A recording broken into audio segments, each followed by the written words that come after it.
Is there a housing crash coming? Today on the Daily Ish Show. Five, four, three, two, one, zero, ignition, liftoff.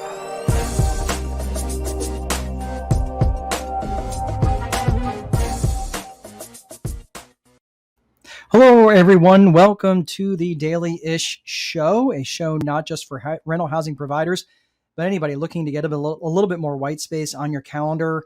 This show is dedicated to you folks out there waiting for a market crash in housing.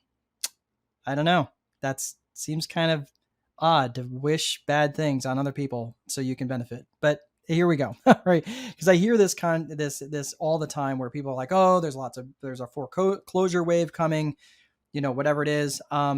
Let's talk about some actual facts. All right. So this is what I'm going to talk about today. Let me go ahead and share my screen there.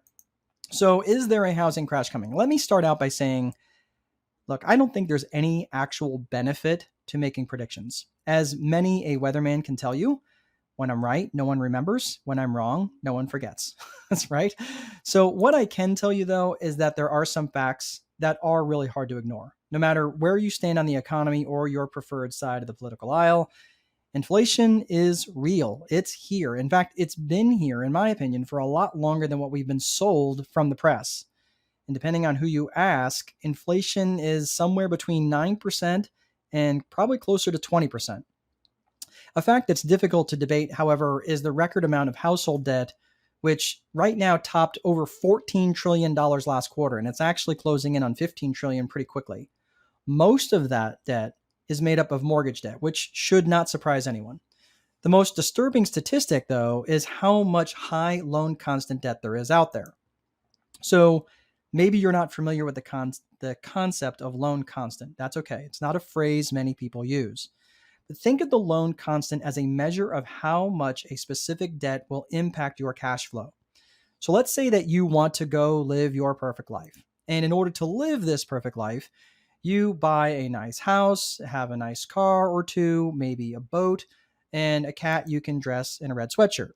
I just actually came across that picture, so I thought I'd work that in somehow. Anyway, of course, you need money to go out and buy stuff and do stuff and have experiences with the people that you most care about, right? So in this scenario, your finances might look something like this. So you've got a mortgage of 600,000, which is a payment of 3221. You got a couple cars, which you owe 70,000 on one, 50,000 on another, with payments of 1127 and 944. You've got a boat loan that has a balance of 15,000 and your payments are 345 a month. And of course, you have a couple credit cards, one with an $18,000 balance with a minimum payment of 450, and another credit card with an introductory rate of 0% that has a $21,000 balance with a minimum payment of 210 per month during the intro period. So let's look at what all this means for you in terms of your cash flow.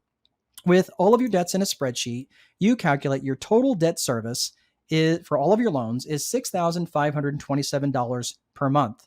So which amount of debt, dollar for dollar, costs you the most amount on your cash flow? Think of it another way. If you suddenly came into a lump sum of cash, which amount would buy back the most amount of cash flow? This is where the calculation of loan constant comes in real handy, and it's a very simple calculation. What you're going to do in order to determine loan constant is simply take your minimum monthly payment for the debt, whichever debt. In this particular case, for mortgages, you want to leave out the taxes and insurance, and simply multiply your minimum monthly payment times 12 to give you an annual payment. In this case, let's say you have that mortgage payment, principal and interest only, of $3,221 times 12, which equals $38,652 in an annual payment. All right. So then, to determine loan constant, you're simply going to take that annual payment and divide it by the outstanding balance. So for our mortgage in this example, you're going to take the $38,652 divided by the $600,000 balance, and that's going to leave a loan constant of 6.4%. Great. Wait, what does that actually mean? Well, it doesn't actually mean much until you compare that with your other debts. So let's figure that all out. So let me make this a little bit bigger for you so you can see this. There we go. So when you look at all of your other debts in terms of which has the biggest impact on your cash flow, that is the highest loan constant, it's pretty easy to see that your credit card with the $18,000 balance has the biggest negative impact on your cash flow with a 30% loan constant. Wait a minute, how is that even possible? It has among the lowest balance of all of your loans, but yet it has the highest negative impact? Yes, dollar for dollar, all out of all of your debt, this credit card takes a disproportionate amount of your cash flow just to service your just to service your debt and stay compliant with your creditors. So let's look at this another way. Let's say you have a $100,000 mortgage, okay? And you got a $100,000 in credit card debt at an introductory rate of 0%. Yay, free money, right? Well, let's see what that free money is actually costing you in terms of cash flow. That mortgage payment is going to cost you $537 per month. Again, just the principal and interest only when you're calculating loan constant. That credit card that has a 0% introductory rate is going to require a payment of 1% of the outstanding balance. It's the way that those credit cards work. That payment is $1,000 per month. The loan constant for the mortgage is 6.4%, and the loan constant for the credit card is 12%, almost double. The credit card debt is nearly twice as expensive on your cash flow just to service that debt and stay compliant. The fact is, though, that introductory rate and that payment, they don't stay that way forever. In reality, most credit cards are going to require that 2% or 3% of the payment.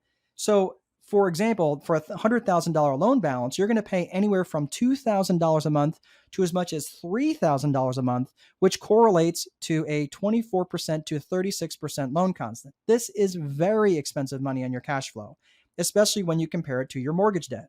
All right, so let's go back to our original example. You can see how expensive this money really is. The fact is, the most expensive debt tends to be credit cards, not just the credit cards, but also the debt that has the most aggressive amortization. In other words, car debt, short-term debt like your boat loan, right, for example, or any personal loans you might have. You're going to notice that when you pay down on those loans, your loan constant is actually going to go up. So as you pay down on these, it's not uncommon for your loan constants to get into the 30%, 40%, 50% ranges as you get closer to having them paid off. When the loan constant gets above 100%, that means it's going to be paid off in that year. What you're going to notice is that your credit cards, because of the payments are based on a percentage of the outstanding balance, those loan constants are fixed because the payment changes as the balance changes. So if you have a credit card with a 30% loan constant, it's going to stay that way until that credit card gets paid off. All right. So the scary part about all of this, though, is the fact that Gen Xers and baby boomers hold the most amount of this very expensive debt on their cash flow, both in the aggregate and in terms of average balances on their credit cards. If you look at, let me get my slide here, Gen Xers actually hold an average balance of $7,236 on their credit cards, and their baby boomer counterparts hold an average balance of $6,230. This is a lot, especially when you compare it to the Gen Z, who holds a balance of just over $2,300, and millennials just over $4,500. When you look at the data another way, this gets a little bit more sobering. Nearly half, 44.5% of all credit card debt in the United States is held by those between the ages of 40 and 59. That's crazy. It's also most prominent of those folks who have the income in the range of $40,000 to $80,000. So what does it all mean? If your wages were cut in half, your ability to service that high loan constant debt is massively impacted. That means credit card debt, auto loans, personal loans, those are the most susceptible to default, particularly in an environment where wage growth is about half the level of inflation right now. Wage growth being around 6%, and we're talking about the rate of inflation being around 9%, which I personally think is massively understated because it does not account for housing. Anyway, getting back to the original question, is there a coming housing crash? Simply put, I don't. I think there's too little supply of housing for there actually to be a crash in prices. They may level off, but they're not going to crash. I do, however, think there's a lot of pain that people are going to be in, and the squeeze of people's lifestyles in the next 8 to 24 months is going to catch up with them in a very real way. Maybe a lot of bankruptcies. Who knows? Unfortunately, or fortunately, however you want to look at it, there's going to be great opportunities for investors to help people out of their financial problems.